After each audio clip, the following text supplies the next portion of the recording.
اسی طرح لیلۃ القدر کے بارے میں چند باتیں کروں، کیونکہ آج سے طاق رات شروع ہو رہی ہے. آج 21ویں رات ہے انشاءاللہ تعالیٰ، تو ہو سکتا ہے آج ہو یا 23ویں یا 25ویں 27ویں 29ویں سے کوئی ایک رات لیلۃ القدر ہو سکتی ہے.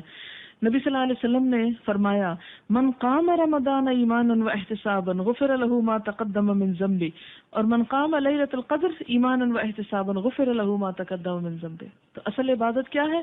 جس نے ایمان اور ثواب کی نیت سے قیام کیا اس کے پچھلے سارے گناہ معاف ہو جاتے ہیں. تو اس میں اصل چیز ہے نوافل پڑھنا، قیام کرنا، لیکن اس کے علاوہ کوئی اور ذکر، وظیفہ، قرآن ترجمے سے پڑھنا یا کوئی اور چیز جو بھی نیکی کا کام ہو وہ آپ کر سکتے ہیں. لیلۃ القدر کی سعادت سے محروم رہنے والا بہت بد نصیب ہے.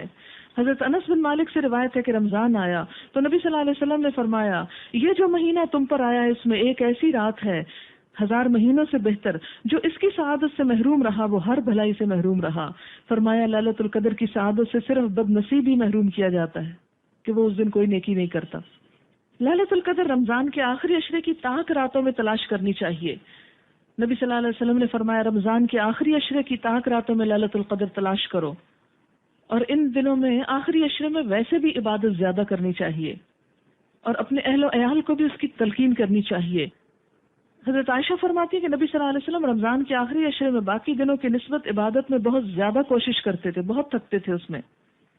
حضرت عائشہ فرماتی ہے کہ جب رمضان کے آخری 10 دن شروع ہوتے تو نبی صلی اللہ علیہ وسلم عبادت کے لیے کمر بستہ ہوتے، راتوں کو جاگتے اور اپنے اہل و عیال کو بھی جگاتے. پوری رات جاگنا ضروری نہیں ہے، تھوڑی سی رات بھی، یعنی آدھی رات یا نصفہ او انقص منہ او زد علیہ، جو آپ چاہیں کر لیں.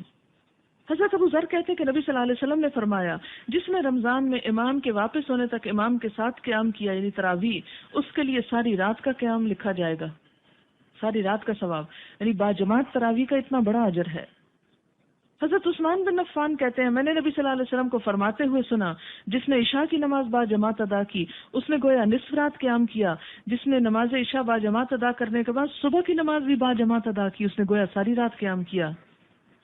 نبی صلی اللہ علیہ وسلم رمضان میں کثرت سے تلاوت اور انفاق فی سبیل اللہ فرماتے تھے. حضرت عبداللہ بن عباس فرماتے کہ نبی صلی اللہ علیہ وسلم لوگوں کے ساتھ بھلائی کا ارادہ کرنے میں بہت سخی تھے، لیکن رمضان میں جب حضرت جبریل آپ سے ملتے تو آپ اور بھی زیادہ سخی ہو جاتے. رمضان میں حضرت جبریل ہر رات آپ سے ملتے اور نبی صلی اللہ علیہ وسلم رمضان گزرنے تک انہیں قرآن مجید سناتے.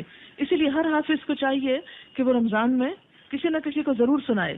جب جبریل علیہ السلام آپ سے ملتے تو آپ کی سخاوت تیز ہواؤں سے بھی زیادہ بڑھ جاتی، کیونکہ اچھی کمپنی میں انسان کا نیکی کو زیادہ دل چاہتا ہے. اس لیے لیلۃ القدر میں یہ دعا پڑھنی چاہیے اللہم انک عفو، پڑھیے ذرا، اللہم انک عفو تحب العفو فاعف عنی، اللہم انک عفو تحب العفو فاعف عنی. اگر سب گھر والوں کے لیے کہنا چاہیں تو فاعف عنا